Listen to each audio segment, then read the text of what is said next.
안녕하세요. 실버 프렌즈 톡입니다. 오늘도 건강한 하루 보내고 계신가요? 요즘 날씨가 쌀쌀해지면서 많은 분들이 손발이 차다고 하소연하시는데요. 어제도 지인분이 선생님, 저는 여름에도 손발이 차가운데 이게 정상인가요? 라고 물어보신 분이 계셨어요. 사실 많은 분들이 나이가 들어서 그런가 보다, 원래 체질이 차가운가 보다 하고 넘어가시는데 정말 그럴까요? 오늘은 손발이 차가워지는 진짜 원인 7가지와 집에서 할 수 있는 실질적인 대처 방법을 자세히 알려드리겠습니다. 끝까지 보시면 여러분의 차가운 손발도 분명 달라질 거예요. 첫 번째 원인은 혈액순환 장애입니다. 우리 몸은 심장에서 펌프질해서 보낸 피가 손끝 발끝까지 가야 따뜻함을 느낄 수 있어요. 그런데 혈관이 좁아지거나 딱딱해지면 어떻게 될까요? 마치 호스에 이물질이 끼어서 물이 잘 안 나오는 것처럼 피의 흐름이 방해받는 거죠. 특히 동맥경화, 고혈압, 고지혈증이 있으신 분들은 혈관 건강이 좋지 않아서 이런 증상이 흔합니다. 더 주목할 점은 50대 이후 여성분들이에요. 폐경이 되면서 에스트로겐이 줄어들면 혈관의 탄력이 떨어져요. 실제로 대한순환기학회에서 발표한 자료를 보면 50대 이상 여성의 40% 이상이 손발 냉증을 경험한다고 해요. 나도 그런데? 하시는 분들 많으실 텐데요. 이건 정말 흔한 일이니까 너무 걱정하지 마시고 오늘 알려드리는 방법들을 따라해 보세요. 두 번째는 빈혈이에요. 빈혈이라고 하면 어지러워서 쓰러지는 것 정도로만 생각하시는 분들이 많은데 사실 손발이 차가워지는 것도 빈혈의 대표적인 증상 중 하나입니다. 왜 그럴까요? 빈혈은 혈액 속에 산소를 운반하는 적혈구가 부족한 상태예요.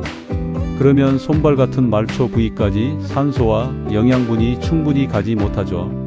그래서 손발이 차갑고 동시에 어지럽고 피곤하고 얼굴이 창백해지는 증상들이 함께 나타나는 거예요. 특히 중년 여성분들에게 흔한 철분 부족성 빈혈이 대표적입니다. 생리나 출산으로 철분이 많이 소모되었는데 충분히 보충하지 못했을 때 생기죠. 만약 손발이 차가우면서 계단 오르기가 힘들거나 숨이 차신다면 빈혈 검사를 받아보시는 것을 권해드려요.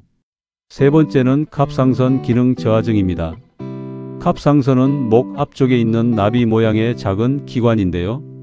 여기서 나오는 호르몬이 우리 몸의 체온과 신진대사를 조절해요. 마치 보일러의 온도 조절기 같은 역할을 하는 거죠. 그런데 갑상선 기능이 떨어지면 어떻게 될까요? 보일러 온도가 낮게 설정된 것처럼 몸 전체의 열 생산이 줄어들어요. 그래서 손발이 늘 차갑고 추위를 유난히 많이 타게 됩니다. 갑상선 기능 저하증의 다른 증상들로는 피로, 체중 증가, 피부 건조, 변비, 기억력 저하 등이 있어요. 특히 여성에게 5에서 10배 더 흔하게 나타나는 질환이에요. 만약 손발이 차가우면서 요즘 부쩍 피곤하고 살이 찌는 것 같다고 느끼신다면 갑상선 검사를 받아보시길 권해드립니다. 간단한 혈액 검사로 확인할 수 있어요. 네 번째는 자율신경계 이상이에요. 자율신경계는 우리가 의식적으로 조절하지 않아도 심장 박동, 호흡, 소화, 체온 조절 등을 자동으로 관리해주는 신경계예요. 교감신경과 부교감신경이 균형을 이루면서 우리 몸을 조절하죠. 그런데 스트레스, 불면, 과로가 계속되면 어떻게 될까요? 이 균형이 무너져서 교감신경이 과도하게 흥분하게 돼요. 그러면 혈관이 필요 이상으로 수축해서 손발에 가는 혈류가 줄어들어요. 요즘 같은 시대에는 정말 스트레스가 많잖아요? 경제적 불안, 건강 걱정, 가족 문제, 이런 스트레스들이 쌓이면서 중장년층에게 자율신경계 이상이 더 흔하게 나타나고 있어요. 만약 스트레스를 많이 받으시거나 잠을 잘 못 주무시면서 손발이 차갑다면 스트레스 관리와 수면 개선에 신경 쓰셔야 해요. 다섯 번째는 당뇨병 합병증입니다. 당뇨병이 오래되어서 혈당 조절이 잘 안 되면 높은 혈당이 신경을 손상시켜요. 이를 말초신경병증이라고 부르는데요. 이렇게 되면 손발이 저리거나 시리고 감각이 둔해지면서 동시에 차갑게 느껴져요. 마치 장갑을 끼고 있는 것처럼 감각이 이상하다고 표현하시는 분들도 많아요.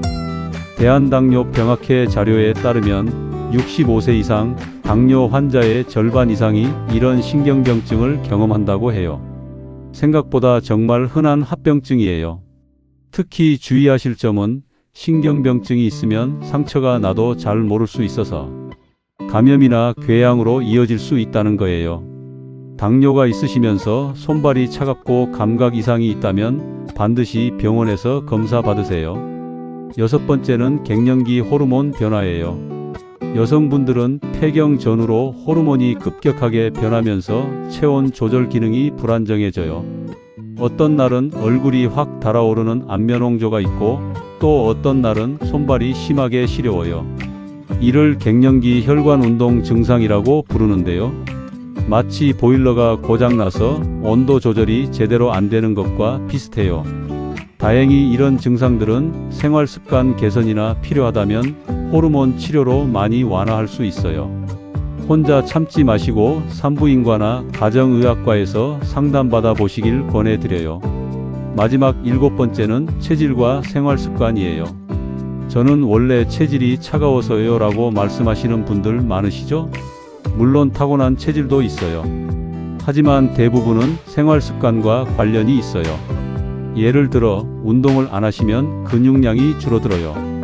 근육은 우리 몸의 펌프 역할을 해서 혈액을 심장으로 되돌려 보내는데 근육이 부족하면 혈액순환이 안 되죠. 또 물을 적게 마시면 혈액이 끈적해져서 순환이 안 되고 영양 불균형이 있어도 말초 혈류가 떨어질 수 있어요. 즉 단순히 추위 때문만이 아니라 우리의 생활 패턴이 손발을 차갑게 만들 수 있다는 거예요. 그렇다면 어떻게 관리해야 할까요? 실제로 효과 있는 방법들을 알려드릴게요. 첫째, 휴식적인 운동이 가장 중요해요. 하루 30분 이상 걷기만 해도 혈액순환이 크게 개선돼요. 거창한 운동 말고 집 앞 공원 한 바퀴만 도셔도 충분해요. 가벼운 근력 운동이나 스트레칭도 함께 하시면 더 좋고요. 둘째, 수분 섭취예요. 특히 따뜻한 물을 자주 마시세요. 혈액이 끈적해지지 않고 잘 순환할 수 있어요. 하루 6에서 8잔 정도가 적당해요. 셋째, 균형 잡힌 식사입니다. 철분이 풍부한 시금치, 소고기, 단백질이 많은 두부, 계란, 오메가3가 많은 고등어, 연어, 견과류 등을 자주 드세요. 이런 영양소들이 혈액순환과 체온 유지에 도움이 돼요. 넷째, 생활 속 관리법이에요. 겨울철에는 양말과 장갑으로 보온하는 것 기본이고요. 족욕이나 반신욕으로 말초 혈류를 개선하는 것도 좋은 방법이에요. 다만 심혈관 질환이 있으시면 반드시 의사와 상의 후 하셔야 해요. 간단한 마사지도 도움이 돼요. 손바닥으로 발목부터 종아리까지, 손목부터 팔뚝까지 쓸어 올리듯 마사지해 주시면 혈액순환이 좋아져요. 친구들, 마지막으로 꼭 드리고 싶은 말씀이 있어요. 절대 체질이니까 하고 방치하지 마세요. 손발이 차다는 건 우리 몸이 보내는 중요한 신호일 수 있어요. 혈액순환 장애, 갑상선 질환, 당뇨병 같은 질환이 숨어 있을 수 있거든요. 특히 이런 증상이 함께 있다면 꼭 병원에 가세요. 손발이 차가우면서 어지럽고 피곤한 경우, 감각이 둔해지거나 저린 경우, 체중이 급격히 늘거나 피부가 너무 건조한 경우, 건강은 미루면 미룰수록 더 큰 문제가 될 수 있어요. 작은 신호도 놓치지 마시고 오늘 알려드린 생활 습관들을 꾸준히 실천해 보세요. 실버 프렌즈 톡은 언제나 여러분 곁에서 건강한 노후와 인생 2막을 응원합니다. 오늘 영상이 도움되셨다면 구독과 좋아요, 알림 설정 꼭 부탁드려요. 감사합니다.